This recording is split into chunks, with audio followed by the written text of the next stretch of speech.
Hi అండి, ఇవాళ మనం న్యాచురల్గా షాంపూ ఎలా చేసుకోవాలో చూద్దాం. దీనికి కండిషనర్ కూడా అవసరం లేదు, ఎందుకంటే నేను కండిషనర్కి కావాల్సినవి కూడా యాడ్ చేస్తున్నాను. సో ఎలా చేయాలో చూద్దాం. ఫస్ట్ మనం కుంకుడుకాయలు తీసుకోవాలి. నేను చాలా కొట్టేశాను, కానీ కుంకుడుకాయలు తీసుకొని ముందే ఇలా కొట్టి పెట్టుకోండి. దాని తర్వాత మందారాకులు, మందార పూలు, కొంచెం కరివేపాకు అండ్ కొంచెం గోరింటాకు. ఒకవేళ మనకి ఏదైనా వైట్ హెయిర్ ఉన్నా సరే అది ఉంటుంది. మందార పువ్వు కానీ మందార ఆకు కానీ మన హెయిర్ని సిల్కీగా చేసిద్ది అనమాట. ఇది మనకు ఆల్రెడీ తెలుసు. కుంకుడుకాయ లోపల ఉన్న డాండ్రఫ్ని కానీ ఏమన్నా కానీ తీసేసేసిద్ది. అలానే కరివేపాకు ఏమో కొత్త జుట్టు పెరగడానికి, హెయిర్ గ్రోత్కి చాలా ఉపయోగపడిద్ది. సో ఫస్ట్ ఇవన్నీ వేసేసుకొని, కొంతమంది ఇత్తనాలు తీసేస్తారండి, తీసేసి వేసుకుంటారు. బట్ నేను చివర్లో తీస్తాను, వడగడతాను.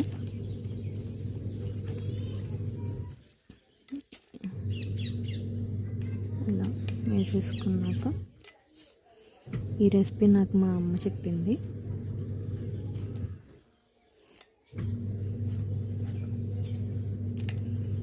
సో కుంకుడుకాయలు వేసేసుకున్నాము, తర్వాత కరివేపాకు వేసేసుకున్నాము. గోరింటాకు కూడా నేను ఆల్రెడీ మిక్స్ చేసేసాను. సో అది కూడా అయిపోయాక తర్వాత మందార పువ్వులు కూడా వేసేసుకుందాం. ఈ కాడలు అవసరం లేదు, కాడలు తీసేసేద్దాం.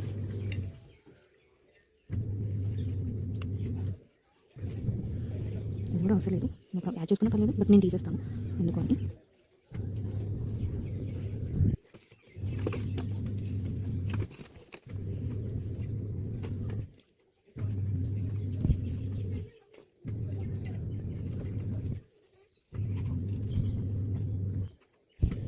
సో కొంచెం ఎక్కువ చేసుకున్నాను అనమాట. సో దానివల్ల ఎక్కువ తీసుకున్నాను.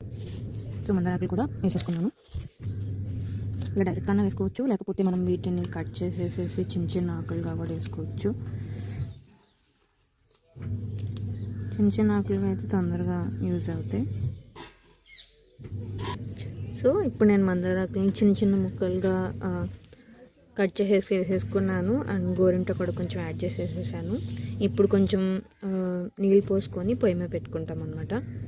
సో ఇలా ఫుల్గా నేను నీళ్ళు పోసేసుకొని నేను ఒక 5 minutes నానబెట్టుకుంటాను. బట్ నానబెట్టుకోకపోయినా పర్లేదు, మనం గ్యాస్ స్టవ్ మీద పెట్టుకొని బాగా ఇవన్నీ, ఇది సమ్టైమ్స్ బ్రౌన్ లాగా వస్తుంది, సమ్టైమ్స్ ఆరెంజ్ లాగా వచ్చింది.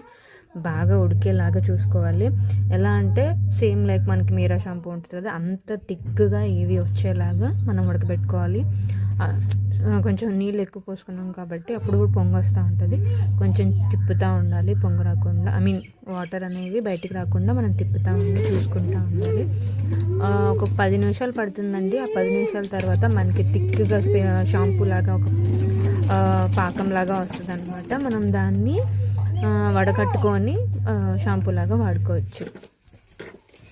చూడండి, మనం బాగా కాల్చుకున్నాము. ఇది బాగా కొంచెం మరీ థిక్గా కాకుండా కొంచెం వాటర్గా కావాలని చేసుకున్నాను. చూడండి, మందార పూలు అవన్నీ బ్రౌనిష్ కలర్లో, బేబీ పింక్ కలర్లోకి వచ్చేసినాయి, బాగా మరిగినాయి, బాగా కాలుతుంది. ఇప్పుడు ఇంకొంచెం చల్లారినాక మనం బాగా గట్టిగా పిండుకొని దీంట్లోకి వడగట్టుకుంటాం అన్నమాట. సో దట్ దీంట్లో ఉన్న మంచి రసం అంతా, గుజ్జు కానీ ఇంకేమన్నా ఉంటే ఆ ఇంగ్రీడియంట్స్ అన్నీ వాటర్లో కలిసి బాగా థిక్ పేస్ట్ లాగా, పాకంలాగా వస్తుంది అనమాట. ప్రెజెంట్ కాలుతుంది, కొంచెం చల్లారనిద్దాము, ఒక 10 minutes అలాగా. అప్పుడు మంచిగా పిండేసేసుకొని ఆ రసాన్ని మనం డబ్బాలోకి వడగట్టుకుంటే మన షాంపూ రెడీ.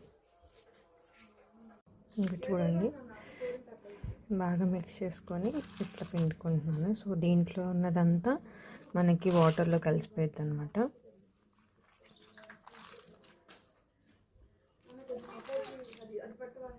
వేసుకుంటున్నా ఇలా మనకి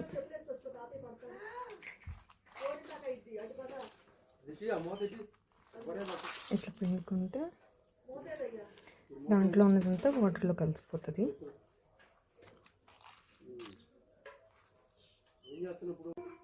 ఇలా బాగా మిక్స్ చేసుకుంటే దీంట్లో ఉన్న రసం అంతా కారి వాటర్లో మిక్స్ అవుతుంది అనమాట.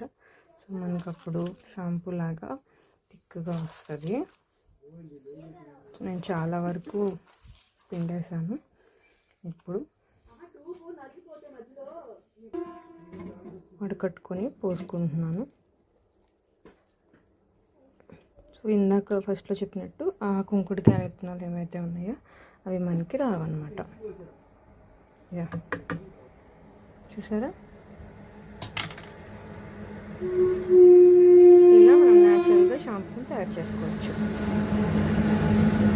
ఒకవేళ ఈ ప్రాసెస్ అంతా మీకు కష్టం అని అనుకుంటే ఎప్పుడైనా మీరు ఇంటికి వెళ్ళినప్పుడు జస్ట్ ఒక 1 వీక్ కుంకుడుకాయలు, మందారాకులు, పూలు, అలాగే కరివేపాకు, గోరింటాకు ఎండబెట్టుకొని వాటిని పౌడర్ చేసుకొని మీరు సిటీలోకి తీసుకొచ్చేసి సింపుల్గా పేస్ట్ వేసుకొని కలుపుకొని షాంపూ కూడా చేసుకోవచ్చు. జస్ట్ వడగొట్టుకుంటే మనకి సేమ్ ఇప్పుడు ఎలా అయితే ఇలా వాటర్గా షాంపూ లాగా వస్తుందో మనకి పౌడర్తో కూడా సేమ్ అంతే ఎక్స్ట్రాక్ట్ వచ్చింది అనమాట. మనం అప్పుడు దాని హెన్నలాగా కూడా పెట్టుకోవచ్చు, షాంపూ లాగా కూడా వాడుకోవచ్చు. సో అది ఇన్స్టెంట్గా కూడా చేసుకోవచ్చు అనమాట. పౌడర్ లాగానే చేసుకోవచ్చు, లేదు ఇలా న్యాచురల్గా కావాలనుకుంటే టైం ఉన్న వాళ్ళు ఇలా ప్రిపేర్ చేసుకోవచ్చు.